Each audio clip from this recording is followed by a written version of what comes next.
Hi hello welcome to our channel. இன்றைக்கி என்ன வீடியோன்னு பார்த்தீங்கன்னா, இன்றைக்கி வைகுண்ட ஏகாதசி சொர்க்கவாசல் திறக்குது. அதனால் காலையிலே எழுந்து ஃப்ரெஷ்ஷாக குளிச்சுட்டு காலையிலே கோயிலுக்கு போகலான்னு சொல்லி ஃபேமிலியாக கிளம்பிட்டோம்.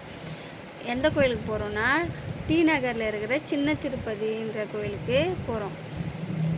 எல்லோரும் காலையிலே போகிறோம். ரோட்டில் யாருமே இல்லை, காலியாக இருந்தது. சரி கோயிலுக்கு போய் பார்க்கலாம், காலியாக இருக்கும், கூட்டம் இருக்காது, ரோடு தெருவெலாம் எப்படி காலியாக இருக்கோ அந்த மாதிரி தான் இருக்குன்னு சொல்லிட்டு போனோம். மணி பார்த்திங்கன்னா 4 மணிக்கே ஜனம்லாம் வர ஆரம்பிச்சிட்டாங்க. சரி நாங்களும் அப்படியே போகலான்னு சொல்லிட்டு கிளம்பிட்டோம். போனால் லைன் மூவ் ஆகிட்டே தான் இருந்தது. ஏன்னா நிற்கிற அளவுக்கு கூட்டம் அந்த அளவுக்கு பெருசாக இன்னும் வர ஆரம்பிக்கலை. இப்போ தான் நிறைய பேர் அப்படியே வராங்க. லைனும் ஸ்ட்ரெயிட் லைன் விட்டாங்க.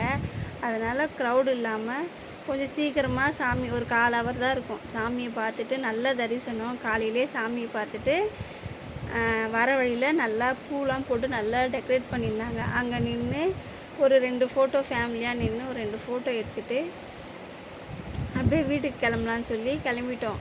மொத்தமே ஒரு 15 மினிட்ஸ் தான் இருக்கும் நாங்கள் கோயிலுக்கு போய் சாமி பார்த்தது எல்லாமே. அப்புறம் வெளியே வரும்போது பெருமாள் படுத்துட்டு இருக்கிற மாதிரி பூலே அழகாக சூப்பராக போட்டிருந்தாங்க. அதெல்லாம் பார்த்து முடிச்சுட்டு வெளியே வர டைம் ஆக இன்னும் கூட்டம் வர ஆரம்பிச்சிட்டாங்க. அப்புறம் பார்த்துட்டு வர வழியில் இன்றைக்கி காலையிலே பிரசாதம் தயிர் சாதம் கொடுத்தாங்க. அதை வாங்கிட்டு அப்படியே வீட்டுக்கு கிளம்பலான்னு கிளம்பிட்டோம்.